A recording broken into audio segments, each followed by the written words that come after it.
Hello everyone, welcome to schedule Shri. 16 सितंबर को प्रतिवर्ष मनाया जाता है विश्व ओजोन दिवस।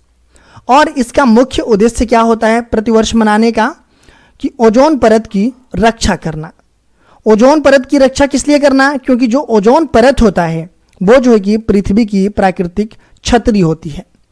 वो क्या करती है कि जो सूर्य से अल्ट्रावायलेट किरणें निकलती है उसको जो है कि वो अवशोषित कर लेती है और पृथ्वी तक आने से बचाती है। ये अल्ट्रावायलेट किरणें जो होती है ये बहुत ही खतरनाक होती है। अगर ये ओजोन परत ना होता तो जो अल्ट्रावायलेट किरणें हैं ये पृथ्वी तक आती और सीधे जो है कि हमें इफेक्ट करती। तो इसके वजह से क्या क्या चीज़ें होता, अगर ये नहीं होता तो त्वचा कैंसर, मोतियाबिंद जैसी गंभीर बीमारियों का हमें सामना करना पड़ता अगर ओजोन परत नहीं होता तो। देखिए, चर्चा में इसीलिए है कि कल जो है कि 16 सितंबर था और विश्व ओजोन दिवस था। ओजोन दिवस के बारे में हम बात करेंगे इस वीडियो में। ओजोन दिवस का जो भी इतिहास रहा है उसको भी हम जानेंगे और ओजोन के बारे में भी हम जानेंगे। और अंत में एक अभ्यास प्रश्न होगा जो कि आप सभी के लिए होगा और इस प्रश्न का जवाब आप लोग कमेंट बॉक्स में दीजिएगा और इस वीडियो को अधिक से अधिक अपने दोस्तों में शेयर कीजिएगा। प्रतिवर्ष 16 सितंबर 2025 को विश्व ओजोन दिवस मनाया जाता है। मतलब हर साल जो है कि 16 सितंबर को विश्व ओजोन दिवस मनाया जाता है। इसका उद्देश्य ओजोन परत की महत्ता और उसके संरक्षण की आवश्यकता पर वैश्विक जागरूकता बढ़ाना है। विश्व ओजोन दिवस 2025 का विषय है विज्ञान से वैश्विक कार्रवाई तक, from science to global action. देखिए, 16 सितंबर को तो मनाया जाता है ये विश्व ओजोन दिवस, बट हर साल अलग अलग थीम होती है। इसकी अलग अलग थीम के तहत ये मनाया जाता है। जो 2025 की थीम है वो क्या है तो विज्ञान से वैश्विक कार्रवाई तक, from science to global action. ये चीज़ें जो है कि याद रखिए क्योंकि बहुत सारे वनडे एग्जाम में ये थीम्स वगैरह पूछ लिए जाते हैं। पहला बात ये 16 सितंबर को ओजोन डे मनाया जाता है। ये भी क्वेश्चन आता है कि ओजोन डे कब मनाया जाता है? 16 सितंबर को मनाया जाता है। इसकी थीम क्या है तो इसकी थीम जो है कि विज्ञान से वैश्विक कार्रवाई तक, from science to global action है। जो मॉन्ट्रियल प्रोटोकॉल की 40वीं वर्षगांठ और अंतर्राष्ट्रीय सहयोग से ओजोन संरक्षण पर यह केंद्रित है। इस वर्ष वियना कन्वेंशन की भी 40वीं वर्षगांठ है। देखिए, मॉन्ट्रियल प्रोटोकॉल की 40वीं वर्षगांठ है और वियना कन्वेंशन की भी 40वीं वर्षगांठ है, जिसने ओजोन परत की रक्षा हेतु वैश्विक समझौते की नींव रखी थी। इसकी नींव जो ओजोन लेयर है इसके संरक्षण की नींव जो है कि वियना कन्वेंशन में ही रखी गई थी। ओजोन दिवस के बारे में अगर हम बात करें तो इसका उद्देश्य पृथ्वी की प्राकृतिक छतरी मतलब ओजोन परत की रक्षा करना है। 2025 की ओजोन दिवस थीम इस बात पर बल देती है कि कैसे वैज्ञानिक शोध के आधार पर मॉन्ट्रियल प्रोटोकॉल जैसे ऐतिहासिक समझौते बना, जिसने ओजोन क्षयकारी पदार्थों को समाप्त करने के लिए वैश्विक सहयोग को वास्तविकता में बदला। इस वर्ष मॉन्ट्रियल प्रोटोकॉल की 100% वैश्विक स्वीकृति और पृथ्वी की ओजोन परत की मरम्मत में आ रहे सकारात्मक बदलाव पर भी ध्यान केंद्रित है।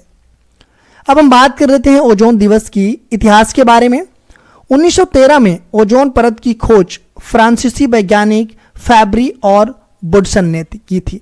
कब किया था तो 1913 ईस्वी में जो है कि ओजोन परत की खोज जो है कि एक फ्रांसीसी वैज्ञानिक थे, ये फैब्री और वुडसन, इनके द्वारा की गई थी।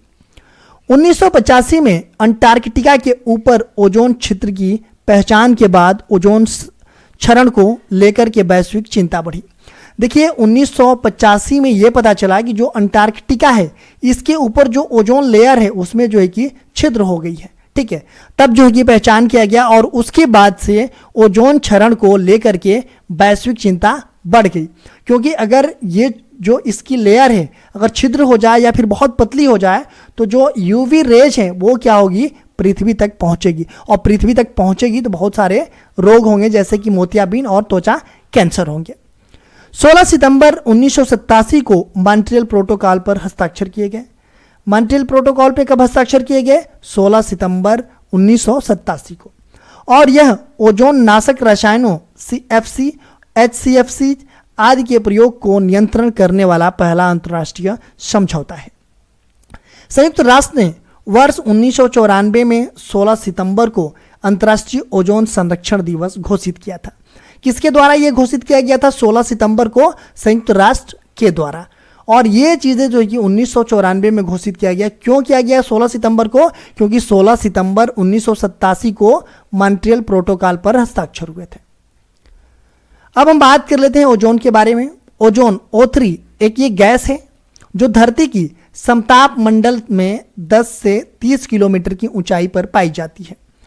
ये जो कि समताप मंडल में पाई जाती है 10 से 30 किलोमीटर की ऊंचाई में। जो O3 एक गैस है, जो ओजोन है, वो यह सूर्य की हानिकारक यूवी किरणें को क्या करती है? ये अवशोषित कर लेती है और त्वचा कैंसर, मोतियाबिंद और पारिस्थितिकी असंतुलन से रक्षा करती है।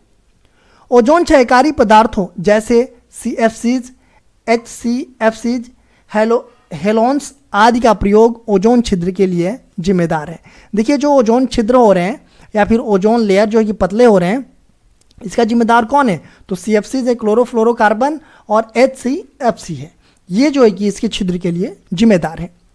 ओजोन परत की मोटाई कम होने पर मानव जीव जंतु, कृषि और पारिस्थितिकी तंत्र पर व्यापक असर पड़ता है। अब हम बात कर लेते हैं अभ्यास प्रश्न की। ओजोन परत के संदर्भ में निम्नलिखित कथनों पर विचार कीजिए। पहला है, ओजोन परत मुख्यतः समताप मंडल में पाई जाती है। दूसरा यह है कि यह सूर्य की हानिकारक पराबैंगनी जो यूवी रेज है उसको क्या करती है? ये अवशोषित करती है।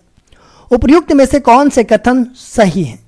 ऑप्शन ए केवल 1, ऑप्शन बी केवल 2, ऑप्शन सी 1 और 2 दोनों, ऑप्शन डी ना तो 1 और ना ही 2। तो इसका जवाब आप लोग कमेंट बॉक्स में दीजिएगा। अगर वीडियो अच्छी लगी तो एक लाइक जरूर कीजिएगा। अगर मेरे चैनल पे आप नए हैं तो चैनल को सब्सक्राइब कर बेल आइकन को प्रेस कर लीजिएगा और अपने दोस्तों में अधिक से अधिक शेयर कीजिएगा।